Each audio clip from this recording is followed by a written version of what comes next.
صفحہ number 60، page number 60 سیرت النبی جلد اول۔ اردو زبان میں سرور عالم صلی اللہ علیہ وسلم کی سیرت پر جامع ترین کتاب سیرت النبی صلی اللہ علیہ وآلہ وسلم۔ رائٹر ہیں علامہ شبلی نعمانی رحمۃ اللہ، علامہ سید سلیمان ندوی رحمۃ اللہ، جلد اول۔ اعوذ باللہ السمیع العلیم من الشیطان الرجیم، بسم اللہ الرحمن الرحیم، الحمد للہ رب العالمین، والصلاة والسلام علی رسولہ محمد وعلی آلہ واصحابہ اجمعین۔ ایک ضعیف حدیث ہے کہ جس شخص نے عشق کیا اور پاک دامن رہا اور وفات پائی وہ شہید ہوا۔ حافظ ابن قیم زاد المعاد میں اس حدیث کو دلائل عقلی سے باطل ثابت کر کے لکھتے ہیں۔ اگر اس حدیث کی سند آفتاب کی طرح بھی ہوتی تب بھی وہ غلط اور وہم ہوتی۔ صحیح مسلم کتاب الجہاد باب الفی میں روایت ہے کہ حضرت عباس رضی اللہ اور حضرت علی رضی اللہ حضرت عمر رضی اللہ کے پاس آئے، یعنی حضرت عباس اور حضرت علی کس کے پاس آئے؟ حضرت عمر رضی اللہ کے۔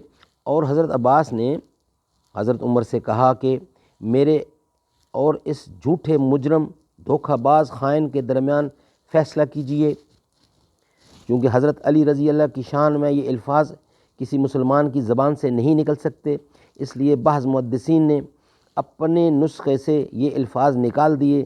علامہ مارزی اس حدیث کی نسبت لکھتے ہیں، جب اس حدیث کی تعویل کہ سب رستے رک جائیں گے تو ہم راویوں کو جھوٹا کہیں گے۔ بخاری میں روایت ہے کہ خدا نے جب حضرت آدم کو پیدا کیا تو ان کا قد 60 گز کا تھا۔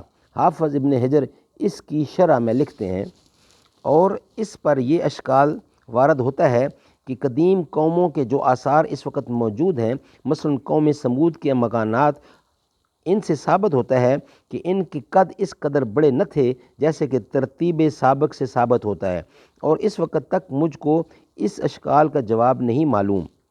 صحیح بخاری میں روایت ہے کہ حضرت ابراہیم علیہ السلام خدا سے کہیں گے کہ اے خدا، تو نے مجھ سے وعدہ کیا تھا کہ قیامت میں مجھ کو رسوا نہ کرے گا۔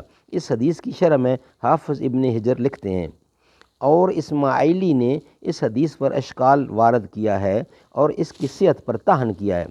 اسماعیلی کے اعتراض کا حافظ ابن حجر نے جواب دیا ہے، لیکن اسماعیلی کا درجہ فن حدیث میں حافظ ابن حجر سے بھی زیادہ ہے، اس لیے گو اسماعیلی کا اعتراض غلط ہے، لیکن قابل لحاظ ہو سکتا ہے کہ ان کے نزدیک یہ حدیث استدلال کے خلاف ہو۔